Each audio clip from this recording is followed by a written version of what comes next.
afternoon and welcome. My name is Julian Beer. I'm your moderator for today's session, and I'd like to start by posing two questions. Firstly, how can we as investors and analysts improve integration of sustainability into investment decision making? And secondly, do investors, analysts and companies really share the right information and provide the right analysis to enable that improvement? Now, I know what you're thinking. Wouldn't it be great if we had a study which could help us understand these issues more clearly? And it's with great fortune that we do have such a study. It's called Integrating Sustainability in Investment Analysis, and it's the subject of today's exercise. The authors are Doctors Emma Sjöström and Rachelle Belinga of Misum, and that's Mistra's Centre for Sustainable Markets at Stockholm School of Economics. Now, especially in our home markets in Europe, new regulation will require companies to increasingly provide clearer, more relevant sustainability information and data, both to enable better responsibility and financial impact assessment. Now, this information will be providing surprises for some investors and certainly for a lot of sell-side analysts. And that could well lead to changing in investment decisions. So we need to be prepared for that, and we need to start thinking how we're going to deal with this more detailed information and to perhaps prepare for the training and maybe resource investment that we'll need to make to be able to improve our integration. Now, in 2018 and 2019, Swesif collaborated with Stockholm School of Economics in a study called Long-Term Perspectives on Investment Analysis. And that study sought to investigate barriers that the sell side in particular had to looking at longer term issues in their work. And following that, we decided early in the year to cooperate with Misum to do another study which would look specifically at how we could improve integration of ESG issues into financial analysis and into decision making. And the study that was conducted was based essentially on the interviews of around 30 buy-side portfolio managers, sell-side equity and credit research analysts, and also investment relations directors. Now, in total, more than 40 people were involved in the creation of this study, including Misum and Swesif representatives. And I'd just like to take the opportunity on behalf of the Swesif board to thank everyone involved very much for their enthusiasm and time commitment. Thank you. Now, I'd like to take a moment just to run through today's agenda. In a moment, the authors of the study will take around 20-25 minutes to run through a summary of the report and findings itself.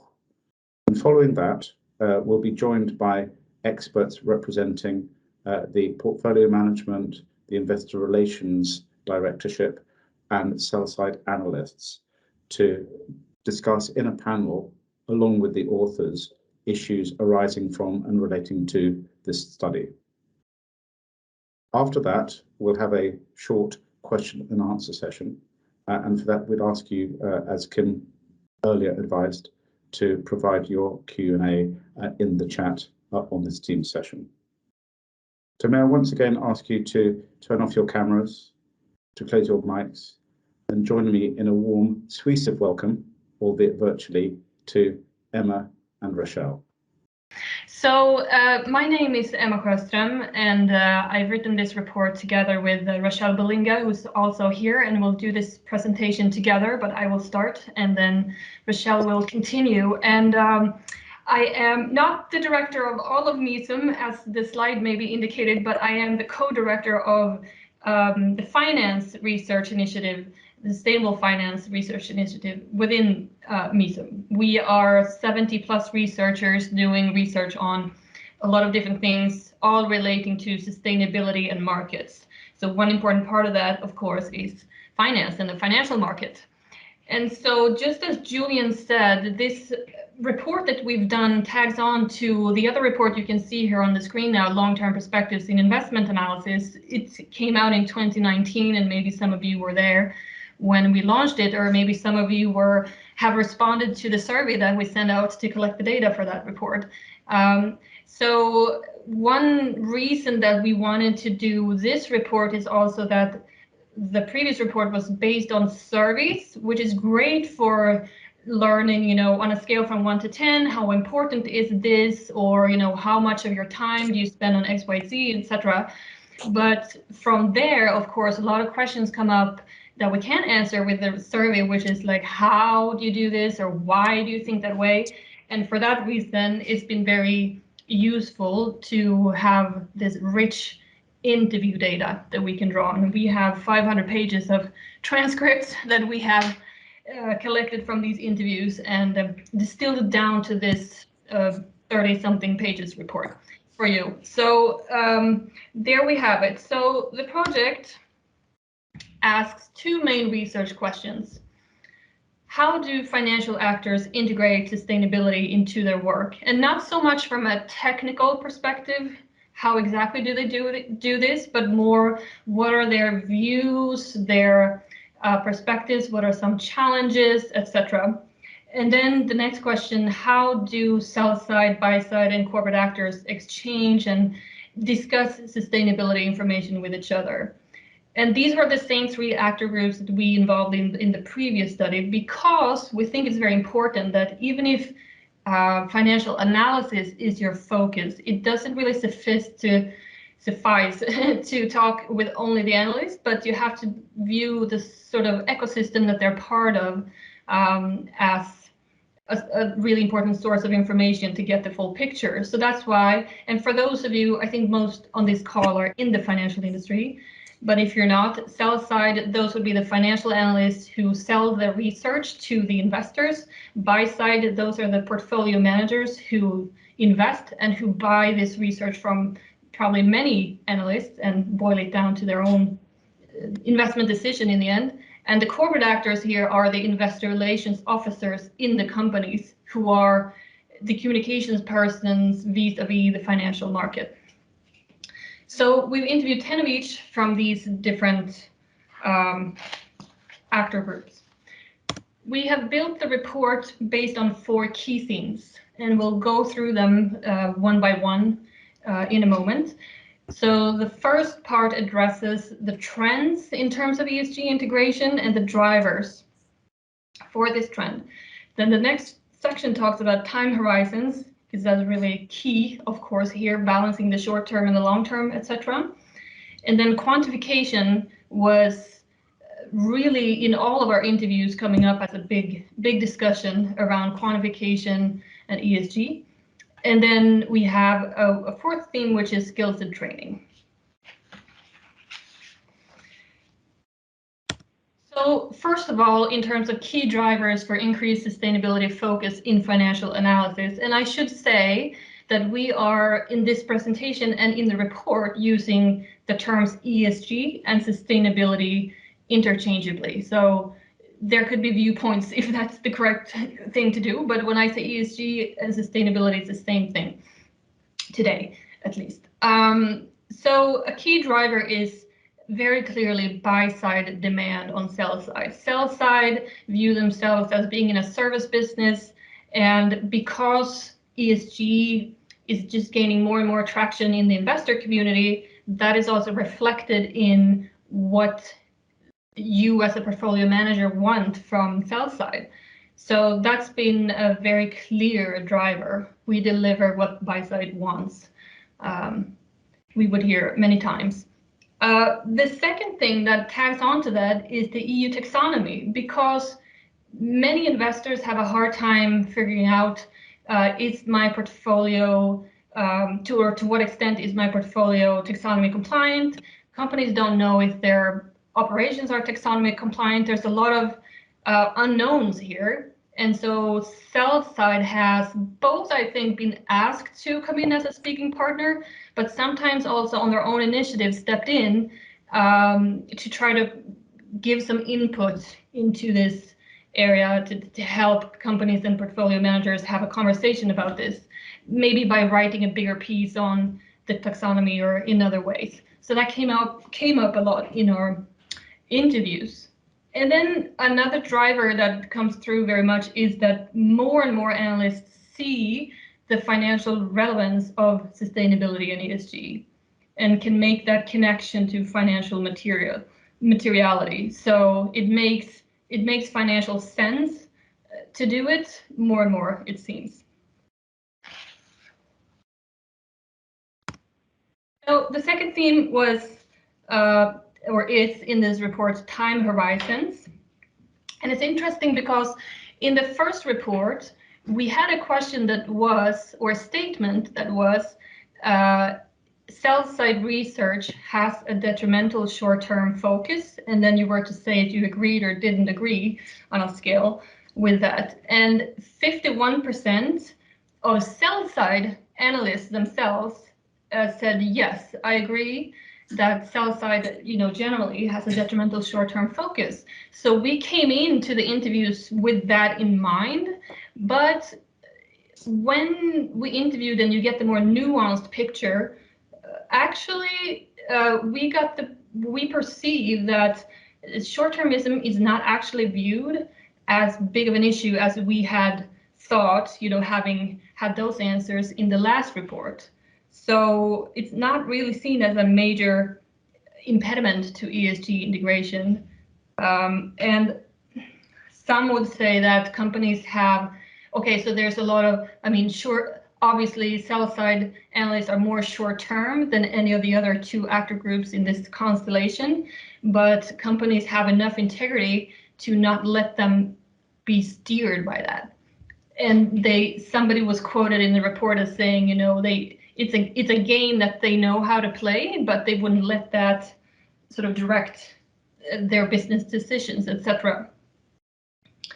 The important part rather is to try to balance the long term and the short term, because you don't want to have too much short-termism, but you can also not just look at the long term. So finding that balance is key. And we have a quote here in the report saying, from a sell-side analyst, I think it's a big shift that people are not caring so much about the quarterly numbers anymore.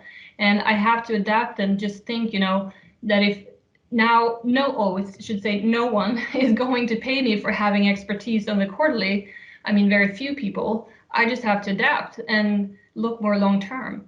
To be honest, I think it's actually quite a healthy development. And we have a buy-side person who said similar. The person said, I think that it has also been pushed from our side that the sell side cannot focus too much on the short term because it's not in the interest of most people.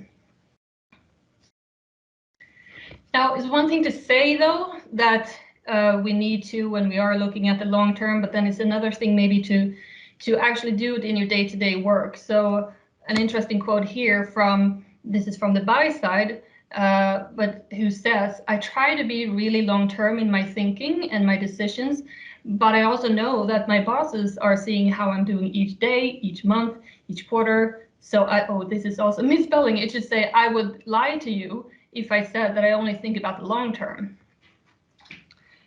So again here, how do you balance this?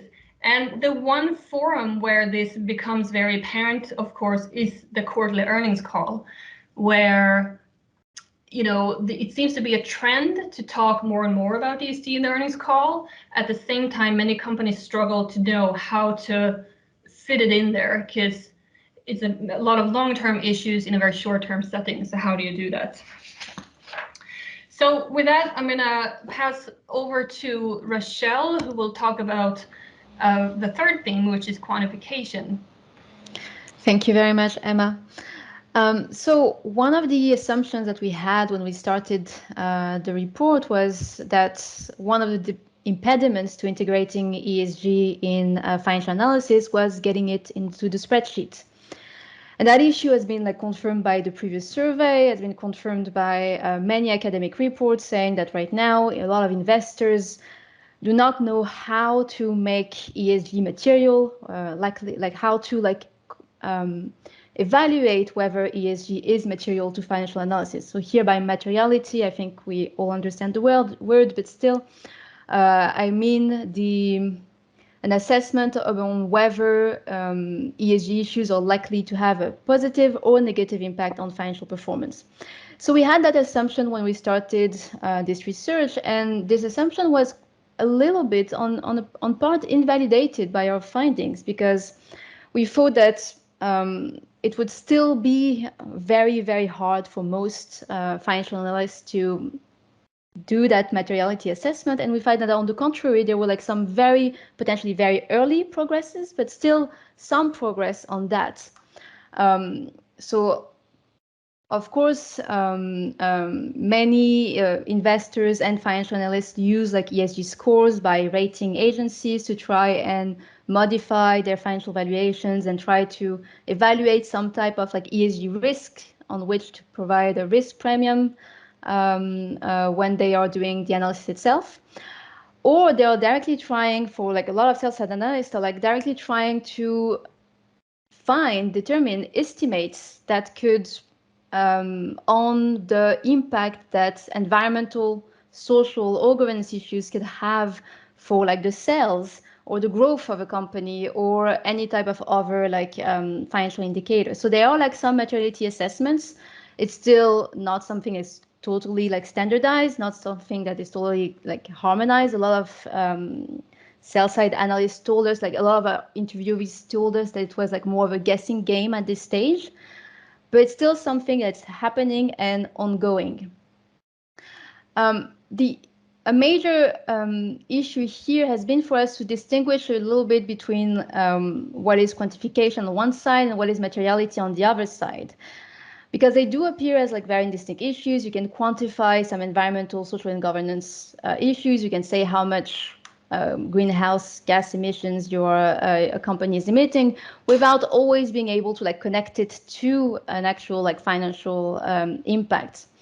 And so here, while these issues are like treated in a joint manner, we're still having like this this problem of like trying to make, perhaps we're able to like determine like a certain quantity for ESG, but like making that connection to the financial evaluation itself is still much something that is still open right now to like individual and subjective judgments. One limit on that issue, like several limits on that issue, several barriers that interviewees have identified for quantification were actually the lack of a harmonization of like the different ESG standards, like not knowing whether like a certain company was following like the GRI or SASB or having like science-based targets, and like having like all these different ESG standards were like are and have been very, very difficult to like try and compare companies and try to compare like the financial impact of ESG for different companies. Here, the EU taxonomy has been seen as like a potential enabler, potential solution to that, but still more like work is needed to push toward like socially sustainable activities that the EU taxonomy is not yet covering, and also to make sure that every company is like following, at least in the EU, following these specific standards. The other point that was made by a lot of investors, not really by sell-side analysts, but a lot of the buy-side interviewees that we had, was that there was still room for a qualitative assessment of ESG, and in particular room for like understanding whether assessing whether the management was trustworthy enough to actually deliver on their ESG goals and ESG targets. So one thing that was said is that quantification was not going to be the solution to all of ESG integration, and that there will still be a little bit of qualitative judgments over ESG and its materiality. Can I ask you to move to the next? Yes, thank you. Another main topic for us has been the different skills and resources required to integrate ESG in investment analysis. And here, like as Emma has explained, like there is like there are growing demands on investors and on sell-side analysts to integrate ESG, but not much training has been offered. And that is one of like potentially the challenges that sell-side analysts and a lot of financial actors are dealing with is they have like on one hand so much more expectations to like master these different ESG issues and make these connections with like financial analysis without really like having much indication on how to do so, or having much guidelines on how to do so. So the thing that has been like the most helpful, according to our interviewees, was having to have like dedicated ESG teams. So it's been a long time practice by portfolio managers, by asset management companies to have dedicated ESG teams. So that is not very new. Perhaps the new trend here is that sell-side teams as well are getting their own ESG teams and their own ESG supports.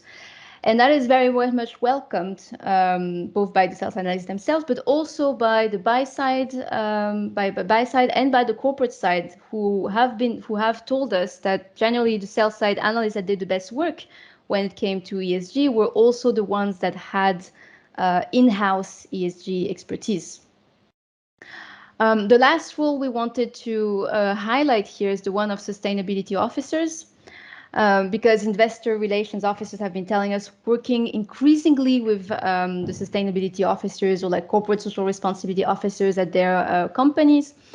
And this work has led to like better information on ESG and has like really facilitated like the discussions and with buy side, with investors asking for more ESG information, with sell side asking to understand a little bit better like how ESG could be material for financial analysis. So there's like a big, like even if sustainability officers were not part of our interviewee groups, there was still very much came up as like important actors in the communication between all three actor groups.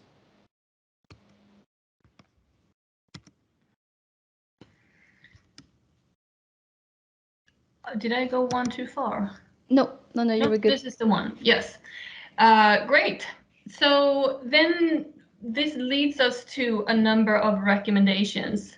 So for market actors, one recommendation that we would have is to, for sell side especially, but indeed all of these three groups, to anticipate the breadth of and the depth perhaps of the transformation towards sustainable economy, because we noticed that especially sell-side analysts are very focused on end markets versus the entire value chain, but also that we think that more and more it's going to be important to understand interlinkages in between different sustainability issues, but also within, for example, the environment, to understand what does deforestation mean for so one example would be, for example, in the soy business, if there's deforestation, that's going to impact the amount of rainfall in that area. So that in itself then will come back and sort of bite the tail of the agricultural sector. And those types of interlinkages and knowledge that extends beyond just single ESG issues, we think are going to be more important. And so we think that with time, it's going to be important to sort of extend your understanding of sustainability at large and be able to bring that into financial analysis. Second, and tied to that, is we would recommend for market actors to build skills and expertise on ESG integration for the reasons that Rachelle just brought up. We think we would also recommend to facilitate the communication between all the three actor groups so that the information that companies deliver can be used by sell-side analysts, maybe even more, what should we say, more tailored than today to what they need to be able to do their modeling, etc.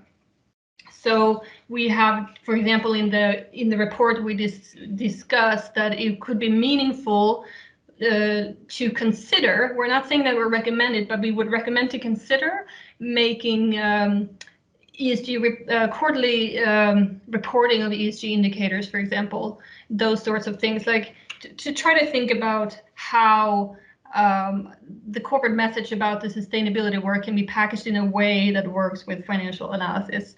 So we're not going to tell you how to do it, but it's going to be important to have a conversation. Now, for policymakers, one thing that's clear, and you've just heard Rachelle talk about it, is the harmonization of ESG reporting standards. There is, as you know, already a lot of work going on in that direction, and just we have now the International Sustainability Standards Board, etc. So this is happening, but it's going to be key to be for ESG integration going forward. And then, of course, I guess you cannot have a seminar in this day and age and not talk about carbon tax, etc. But it's evident that if sustainability is going to be if we're going to be able to make the link to materiality from sustainability issues, there's going to have to be a lot more pricing of negative externalities. And so that if that happened, that would surely mean that a lot of issues that are now left out would be included also in financial analysis. So where do we take it from there? So we have a proposition that I will present quite briefly so that we have time for the panel, and so that also we can discuss it with you if that's something that is of interest. But one thing that our research has made clear to us is that we, our interviewees and ourselves, all had very different understanding of what ESG integration means. And here there might need to be some further work and some further discussion on coordinating on what ESG integration is. And for that, we've started a first very quick mapping of different understandings that we've seen in our interviews. So there are two levels of the integration. You can either make a quantitative assessment of ESG and try to put that into an analysis, or you can make a qualitative one. But there, you could either do a rather low type of integration or more ambitious one. For a low one, for quantitative, it would be the use of ESG scores in financial valuation. And for qualitative, it would be having at the end of the report of a financial analysis report, a separate section on ESG. Now, when we talked about early progress on quantification, we mostly meant actually how could these specific estimates of the material impact that ESG can have for financial performance and financial valuation, and that getting these type of estimates into an estimation of cash flows themselves is a pretty more ambitious, let's say, way of quantitatively integrating ESG. And then, as we said, there's still more room for qualitative assessments of ESG in financial analysis, where there it means not just having a separate section or one mention of ESG and an explanation of ESG in the report, but also using this qualitative assessment to actually modify either an investment recommendation or investment decision. So with that, we would like to hand it back to Julian Beer for moderation of the discussion. Thank you very much, Rachelle and Emma. And I have to say, it's quite a joy to see such a lovely spring day in Stockholm today. Yes, year round. Certainly wasn't like that on my way into the office. Anyway, that's fantastic. I think at this time, can I ask the panel to open their cameras and I will introduce you. In no particular order, well, in fact, in alphabetical order. We have Karen Larsen. She's Head of Investor Relations at Epiroc. We have Matthias Holmberg. He's Nordic Capital Goods Analyst at DNB Markets. And as I'm sure many of you will know, Peter Holt, Portfolio Manager at Sea Worldwide. Thanks all for joining. And I'd like to sort of kick off the discussion on the issue of understanding or misunderstanding. Reading through the study, there were a few examples where interviewees were indicating that information or reports or what was required of them wasn't really well understood. Examples were, is a company giving the correct relevant sustainability information to enable the sort of analyses that investors and analysts want to do? Are analysts aware really of what kind of topics they should be working with on an ESG perspective in order to feed the buy side with what they want? Firstly, can I ask Emma and Rachelle to comment as to whether such misunderstandings, whether these were just occasionally mentioned, or whether this seemed to be a theme which was cropping up quite often in the discussions?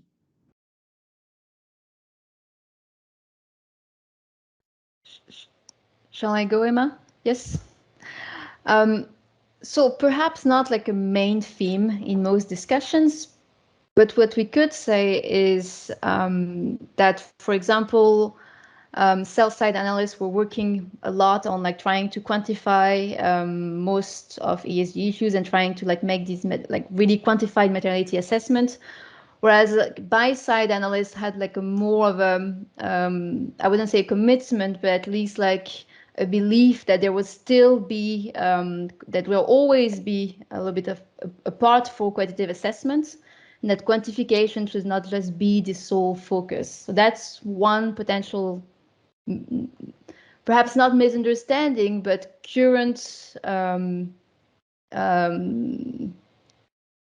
like difference of beliefs over what is the future of ESG integration.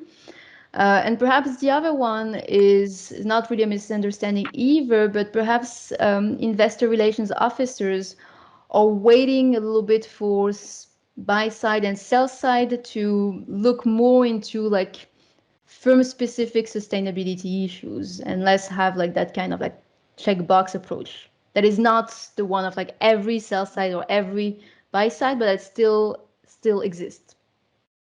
Karen, what do you think about that from the investor relations perspective? Yes, I fully agree. And I think we should really speak about materiality as well here when it comes to relevant topics. I mean, we have financial targets that are different for every company.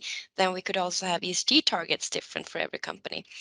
So I think that's more than fair to actually judge a company based on what is a good ESG target for that company and follow up on that, rather than just to use every metric in the box and just see how the company fits. Okay, and Peter, are you getting the information you need from companies to do your assessments on the ESG side? Yeah, I guess I'm getting way too much actually. There's a lot of stuff. If you go into the CSR report or sustainability report, you can definitely sometimes read 50, 60 pages. So I totally agree with Karen that maybe we should try to make a little more specific what's important maybe within the next 3 years. And then I guess we have to get used to this. This is kind of a new language we're going to talk. I mean, everybody can relate to financial figures, ROAS, EBIT margins, stuff like that. But now we have to talk a totally different language. So I guess, like a famous Dane said lately, get used to it. Yeah. How about you, Matthias? Do you think that you're going to understand this new language, or do you think that it's everyone else that needs to understand? I think that this new language is something that everyone in the industry needs to understand. And to add to the materiality comment, for me, one issue I've had is that I think quite a lot of companies focus a lot on what they're doing in their own operations in terms of ESG, where this is only a very, very small part, where it's usually sort of the scope 3 or the products are used, where the big potential impact lies, basically. So that's a very interesting theme, the one of materiality, and certainly some indications in the study, and certainly a lot of indications in my line of work, which suggest that different people have a different understanding of what materiality actually means. Is materiality from the perspective of responsibility? Is it from the perspective of financial impact? Is it of the perspective of stakeholders, which could be employees and and societies rather than investors. Was this an issue, this misunderstanding which came up in the interviews at all? And that's to Emma and Rachelle. Yes, not really. I feel like in the investor, the financial community, I think most people would interpret materiality as being financial materiality, and what's the financial relevance. So I didn't feel like there was, or we didn't feel like there was a misunderstanding there, or that it was a problem that other people would misunderstand it. So we didn't really see that. So I think the difficult part is more to know what is material, and to how do you estimate, how to make your estimates, and so on. And for a lot of this to be a guessing game in terms of making use of this, even if you understand the concept of materiality. Okay, so everyone understands that materiality can mean lots of different things. No, I think the people in the investment and finance community, largely based on these interviews, interpret it as the financial. It's that materiality is financial relevance rather than being what's important for stakeholders only. This concept of double materiality, where it goes in both directions. But I didn't feel like there was a lot of confusion around that in this community. In that case, let me ask Karen, coming from the company side, which I guess implication is that the companies aren't necessarily looking purely at financial impact when they talk about materiality. Is this a challenge for companies to focus on future financial impacts from sustainability issues? Yes, I think it is. And I will go back to what Matthias said on scope 3. We actually hosted a Capital Markets Day yesterday where we said that 83% of our carbon emissions actually derive in scope 3 in the use of products. And if we can reduce the emissions for our customers, we can get the orders. But how do we quantify that? And how do we, show that in a financial way? But basically, if we cannot provide these products, we will not have a business at all. So I think materiality and quantify it. It's not always easy, but it could be a clear business case for each and every company anyway. Yeah, certainly we do see that some companies do target according to scope 3 emissions. How on earth you do that without compromising your near-term earnings, of course, is a challenging thing, but that's well heard and well understood. Peter and Matthias, would you like to comment further on this topic? I could just perhaps add in, I actually listened to your Capital Markets Day yesterday, Karin, and I think what you did when you showed the potential revenue in terms of selling an electrified undermined ground equipment versus a diesel engine is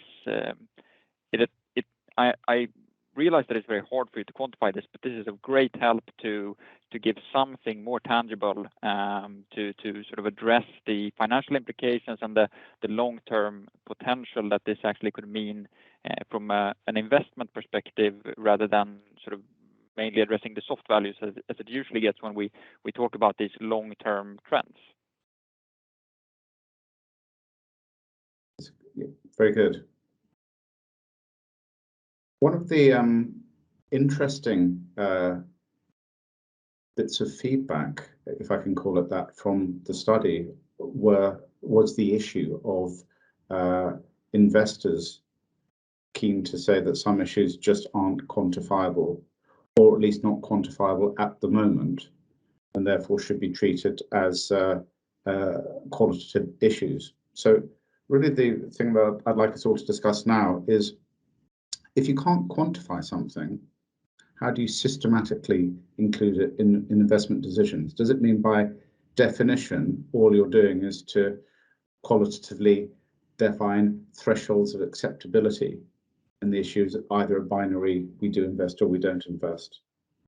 Who'd like to start off with that one? I can give it a go. I mean, we have to make a difference here on passive and active capital, I think, because the active capital has historically been very good in recognizing good companies. And with a good company, I mean it could be companies like Nibe or Tomra that maybe didn't always have the sustainability metrics, but they had a good business, they had good leadership, they had a good culture, and therefore they got a lot of active capital. But passive capital, as that is growing, also the requirements are increasing on also providing the market with quantitative metrics as well. So I think it's not only a new language, it's also a new flow of money that each and every company has to take care of. So I think also onwards, active investors will be better in recognizing also those companies that are not quantifying the ESG metrics, but they can still, interpret that this is a company that could potentially overperform versus the others over time, also in a financial way. Okay, that's good. I can maybe add just a few sentences. I totally agree. I mean, even though the E part of ESG is the most easy to quantify, then the S and G part will come into the taxonomy, hopefully in a year or two time. And there we'll get some guidance on how to look at the S and G parts of ESG, which are the most difficult parts to quantify. But again, a little bit like Karen said, we are, as active investors, we are used to look at the G part of ESG because that was what we had in the old days. So getting a sense of a company's DNA and management and are they doing well, is a good culture in the company. That's kind of where it all starts. So we are used to look at not quantitative things already. So let me just pursue that particular issue. If you assess a company's management as, let's say, not necessarily performing that greatly on some issues of responsibility, and it is a governance issue, is the result with that you don't invest in it, or maybe you have a higher valuation requirement to deal with the problems that might come out of that? Maybe I would say, sorry. Sorry, I interrupted you. I'll definitely say yes, because if you don't feel comfortable with what's going on, then you'll probably need a risk premium of some kind, I would say. So, and again, the G part, if you take the taxonomy, one of the things that taxonomy wants to highlight is actually, do the company have, for example, aggressive tech planning? And that's pretty easy to relate to. So there will be, and also in the S part, there'll be, do they live up to international labor standards? There will be definitely things that will be more easy, although they're not maybe 2 krona per aktie worth. I mean, but still, it's going to be more easy to relate to these things in the future, I think. Okay, so Matthias, it sounds as if investors and may be prepared to invest in companies which are not that great at governance, that they might require a greater valuation upside. I guess one could argue that that's some sort of quantification in itself. How that works is more instinctive than it is numerical. Matthias, could you imagine a situation where you could provide some sort of advice to investors on that, or is that for other parts of the financial community? No, I definitely think that it's part of my job as an equity analyst, because it impacts the potential valuation and future of a company's development, just as political and markets trends in the industry that the company is operating in. So I definitely need to understand this and be able to give some sort of advice on it. And one way to sort of address a good or a bad ESG story is one way could be to change what return requirements you put on that company in sort of your DCF model, or what multiple you assign to it in a peer-based multiple approach. Okay, so actually saying that, well, we can quantify the unquantifiable, at least we can do over time. I think it's part of the job, but it's obviously very challenging when we don't have transparency and comparability. Okay, that's quite a food for thought. What I'm sort of thinking is that here we've got 5 experts on the topic, people who've got well-developed understanding of ESG inclusion and analysis issues. How well do we think our colleagues and our peers are at tackling this? When you look into your peers, and they could be internal as well, do you see varying degrees of understanding of the issues? And if they're not as good as you, how do we develop the expertise in-house? Should it be through specialist ESG teams? Should it be relying on sustainability officers? Or should it be about individual education? Let me just start by asking Rachelle and Emma if they've got any clues on that from the interviews. Yes, so on the first question, we do see variation for sure in terms of how advanced, if you will, you are in your thinking around this and how you are able to translate ESG into financial analysis and so on. And I mean, this is, at least from a research perspective, this is a pretty small pool of people to be able to generalize for largely, but from this group, even with this number of people, we see variation. But we think that we see that if you do have a dedicated ESG team, if ESG is mandated also it's mandatory, it's in your template, you have to talk about ESG, then it's also more likely to happen. So to some extent, it's also a top-down on the sell side decision. If you think ESG is relevant, then that could help making space for it also in the work. So that's one part of the answer. And in terms of whether dedicated ESG teams versus individual expertise development were preferable, were there any indications as what individuals preferred, both on the buy side and on the sell side? Well, the indication is that it's preferred to have an ESG team, and of course you could argue that this is contradictory. If it's going to be integrated, why do you keep it separate? But at least in an early or like mid phase of if you see this as a learning curve and some type of development, that can be usually helpful. Though our understanding was that that's how most of our interviews would see it, that you can tap into this expertise, and not that they would do the job for you, but that you would draw on their expertise to do your job better.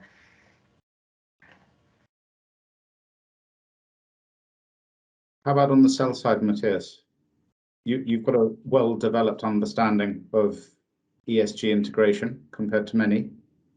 I would say that it's of varying degrees, both if I look internally and externally, but it's definitely the direction that everyone is moving in, and most, if not all, is realizing that this is becoming more and more integrated. So what we've done at DNB, for instance, is all analysts have had to take a mandatory course in how to incorporate ESG fundamentals into our investment analysis and stock valuation.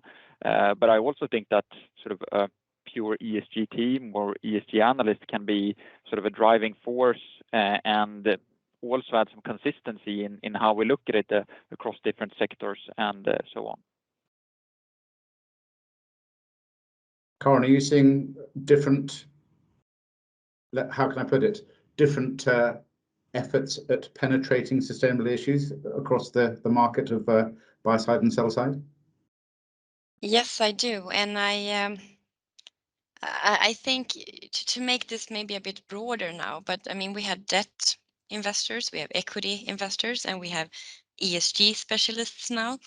I think it's one company, it's one strategy, and I think what Emma said in like tap into expertise, I think that's wonderful. Everyone needs specialist competence, but we should maybe be better in sharing knowledge as well, and actually work more integrated as a whole, and maybe that is a journey. So as Peter said initially as well, maybe this is something we have to, it's a new language, it's a new way of working, we just have to go with the journey. And some companies, some brokers, some corporates will be better in this, quicker, and some will be slower.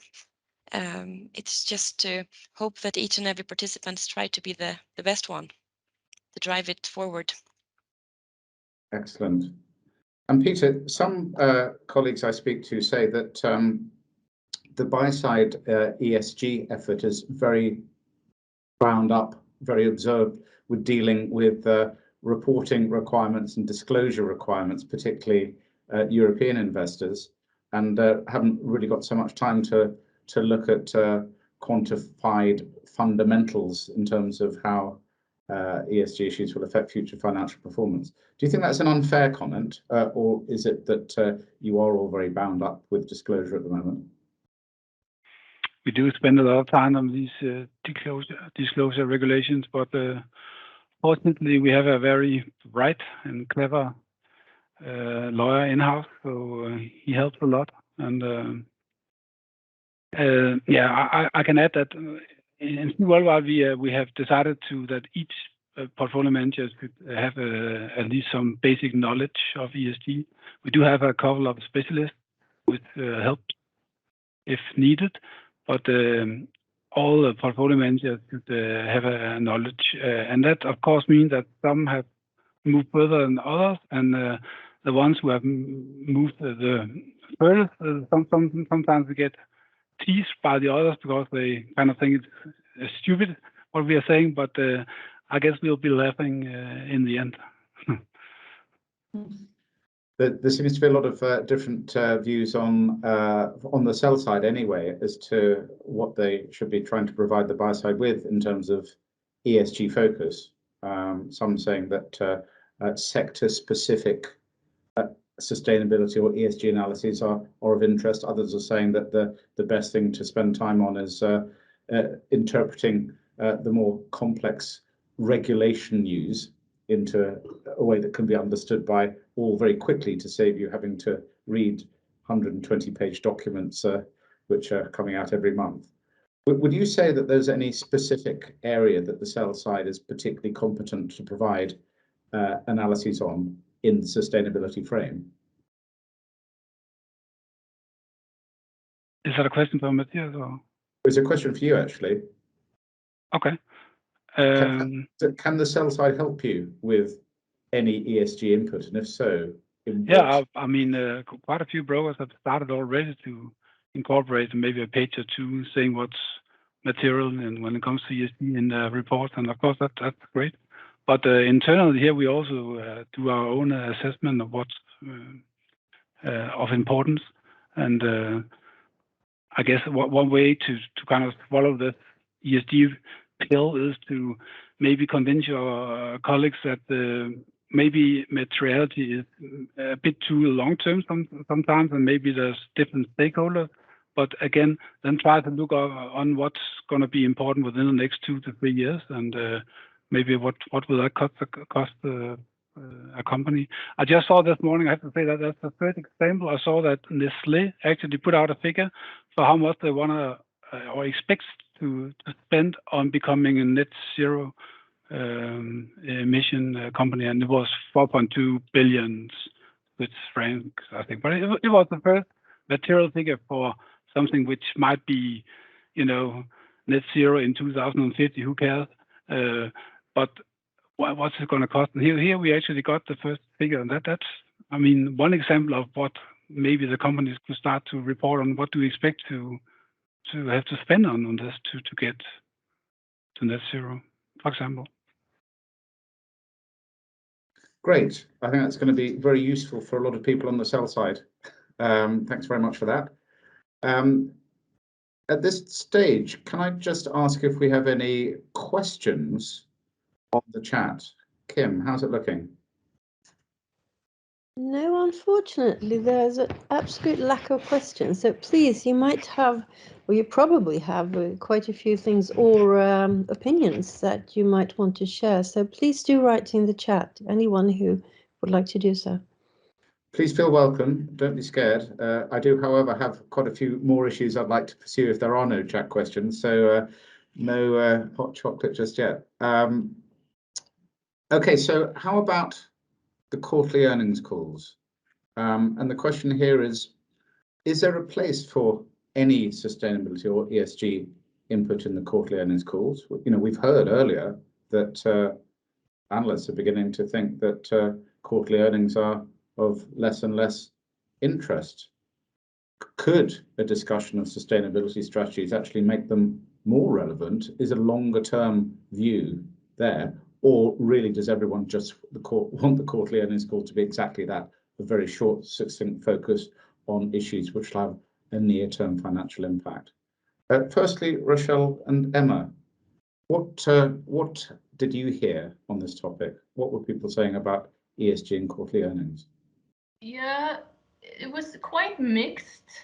Some companies regularly, they have made the decision to talk about sustainability on their calls, but many companies, I would say, struggle to know how they would frame that and how they could find something that they could repeatedly talk about on these calls. That's a metric that would be relevant to follow or so on.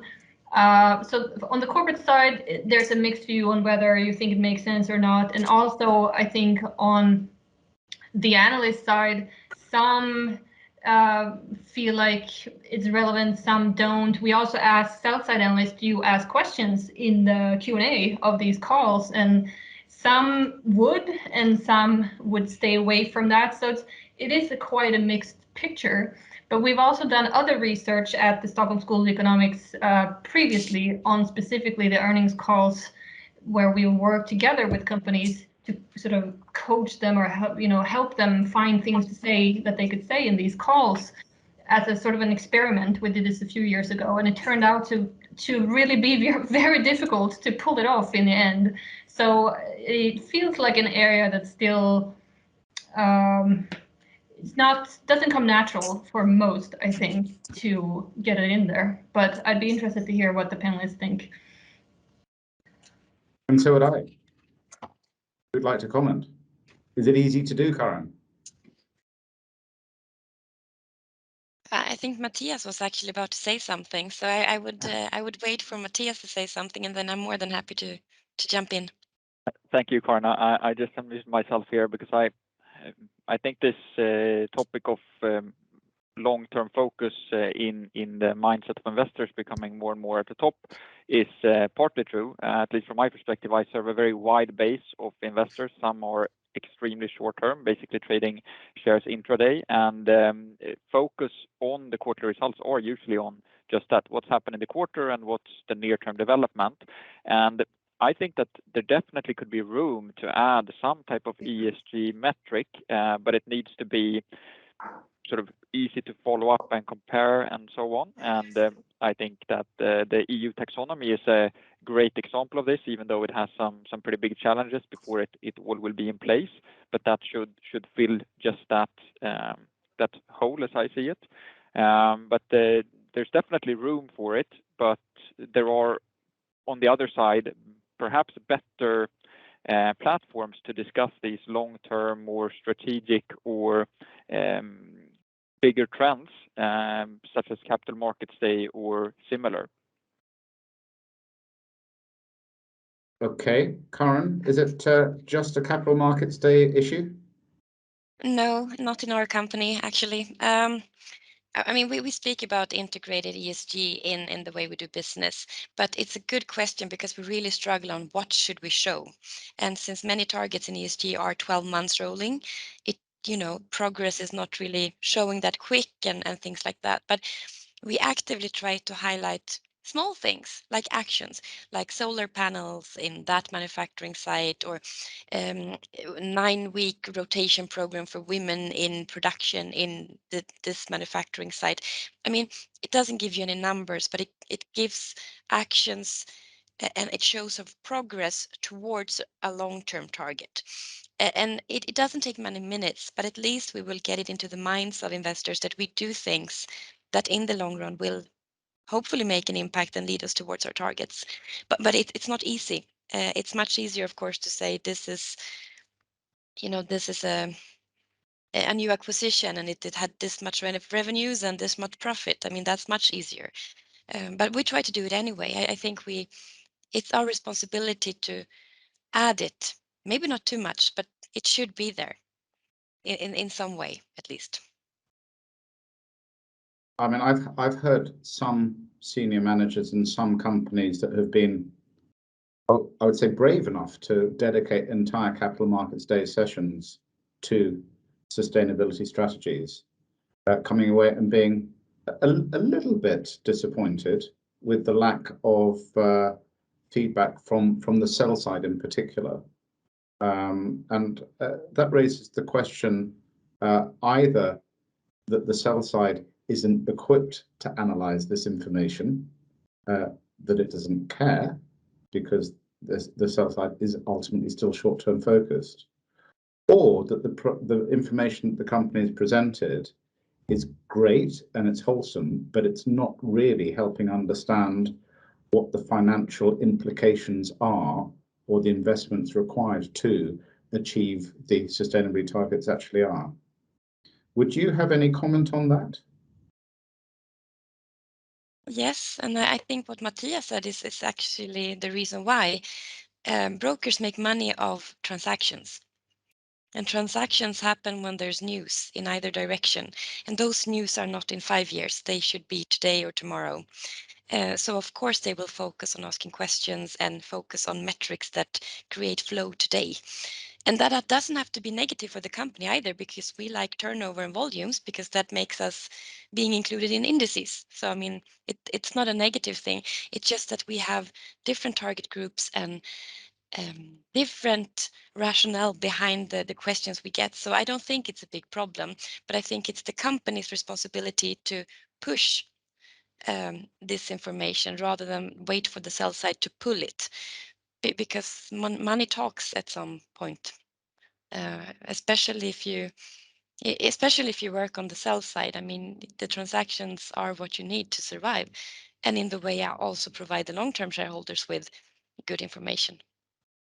Okay, well, let me take that to Peter then and say, Peter, are you experiencing any dedicated company events on sustainability that you find useful for your sustainability analysis of the companies? And what would your message be to the sell side if they aren't picking up and analyzing these events? I totally understand that it's difficult because ESG is long-term and there's a lot of short-termism in the sector, and I cannot say that I'm not sometimes more short-term than I ought to be, because we are also having clients saying, why didn't you perform last quarter? But again, I mean, I think both Matthias and Karen are talking upon stuff that I totally agree with. We can start off slow and easy, maybe talk a little bit about what has been going on if we want to have it in each quarterly presentation. It could also be the second quarter maybe, because I started off with it is long term, so maybe it's not that a good idea to have it each quarter, but definitely let's talk more about it, because we need to get used to it, and I think down the road we will also be able to connect these ESG initiatives with something that has to do with a financial statement. So we'll just have to learn down the road. Great. Now I can see that we've got a few questions coming in on the chat. Kim, could I ask you to give us the first one? Well, there is a question from Hannah Zetterberg, who's asking the following. There is a trend starting in the impact investing sphere to monetize impact. Do the panelists have a view about how this trend might be instrumental for ESG integration? Okay, so monetizing impact. I'm wondering if that's the same as analyzing impact of ESG issues on sustainability. I think it's probably not. I think it's more, how do you value making a positive contribution to the planet? Good. Would anyone like to interpret the question a little bit? Emma, could you cast some additional pointers? Yes, I think that it's a very good question, and I think that what we've seen in our interviews, we've always framed our question in this area around quantification. And so is it difficult to quantify and so on? And sometimes we would understand that quantification could sometimes merely be counting things or, you know, estimating the size of something and so on. But that's not the same thing as the question here is asking about monetizing. Is what is that worth, or what is how do you tie that to a financial number? So if that is monetization, I think many analysts have a long way to go, which is understandable, because it's difficult to monetize a lot of ESG issues, because some of them will be externalities, etc., etc. So but I would agree here that this is probably an early trend, and that we're going to see more of that conversation. But I'd be happy to pass it back to the financial experts here on the panel to see what your take is on this. It sounds a bit, one example, I guess, could be an investor that's keen to understand how a company's sales are going to be triggered by a sustainability trend. Do you have such investors calling you, Karan, directly, trying to understand how your business is triggered to, I don't know, a transition to a low carbon economy? Well, maybe not direct to that question, but I think the TCFD is maybe the closest we come this far to make some kind of financial. This is for risk rather than maybe upside, but it's hard enough to quantify things, and if you should monetize them, it's even harder. So I think corporates have maybe a long way to go there, and it would, for us, we are rather humble. I mean, even if we saw potential and think we could potentially achieve things, we would maybe not try to monetize those opportunities either at this stage, because we would create expectations in the market that could be hard to fulfill and follow up on. So many actors are maybe not yet there, even though I understand the drive and the question behind it, of course. Okay, that's good. Do we have another question to pick up, given that we're getting short on time? Kim? Yes, we have one more, as goes as follows.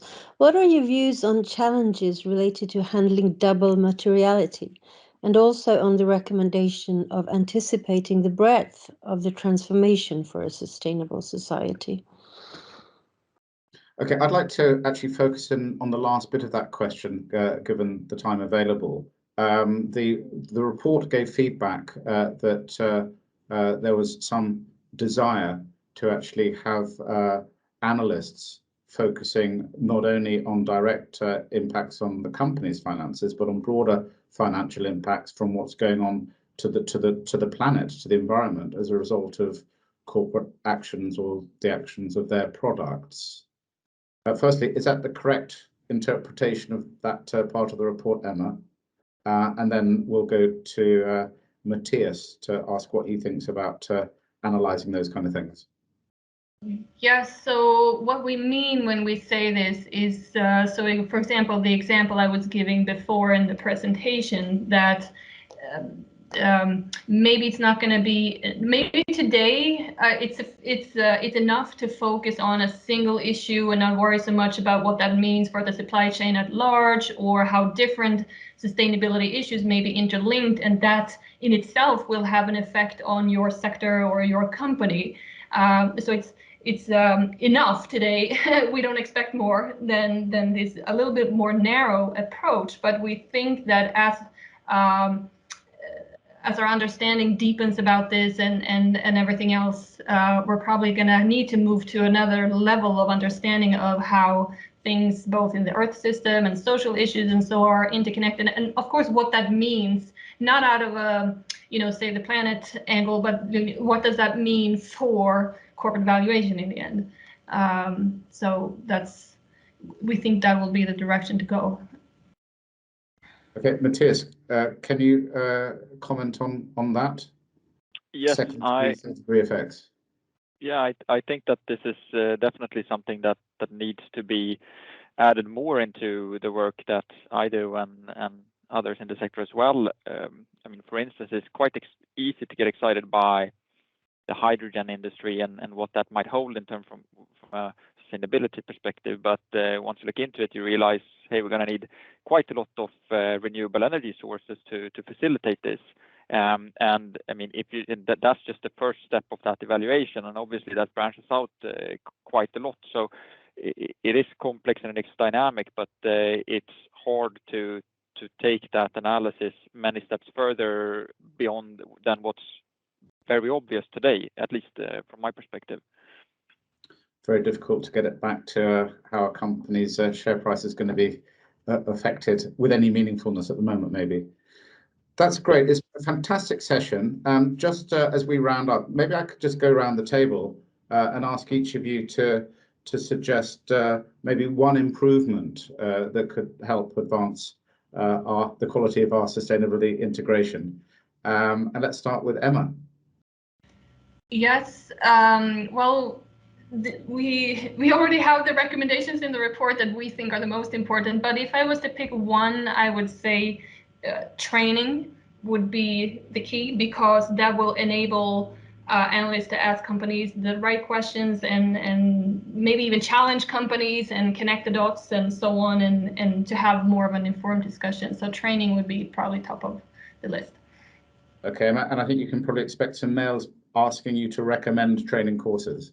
Yeah, possibly. Rachelle.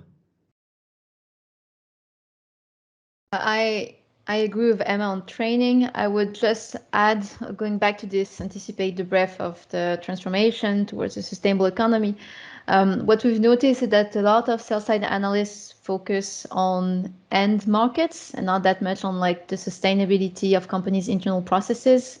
So that is something that perhaps would be much needed and easier than like a full ecosystem perspective, but already like an additional step in that direction. Excellent. Peter Holt?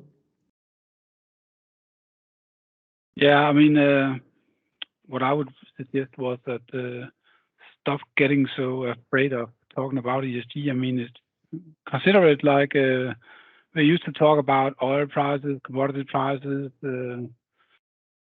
foreign exchange prices, and we try to figure out which way they go. Do the same here. I mean, ESG is not that difficult. I mean, we're used to it. It's just now it's just in a framework. So let's start talking the same language and don't be so afraid about it. Just do it. Very good. Matthias? For me, I would say quantification, preferably comparable and easy to follow up. That would do a lot for me. Excellent. So like a good sell-side analyst, and I agree.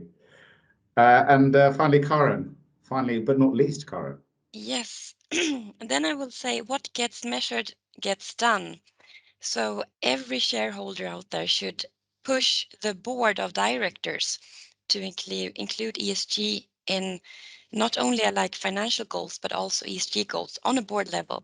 Because when that happens, you will have material goals and you will have company specific goals and you will have the board working for it. And then we will have big changes happening. Well, that is a great way to end today's session. Thank you all very much indeed for what's been a really invigorating and insightful session. The full ASEA report has been published now on the Swesif website, so that's something for you all to dip into while you put your feet up in front of your fires with hot chocolate and gingerbread men. Enjoy that. A great thanks to Kim from the Swesif Secretariat for organising and coordinating today's presentation, and thanks to all Swesif members for your attention and participation today. It's only 19 trading days left till 2022 to get your portfolios in a sustainable order. So I hope it's a calm run up to the end of the year for you. In the meantime, I'd like to wish you all a very Merry Christmas. Goodbye and god jul. Bye-bye.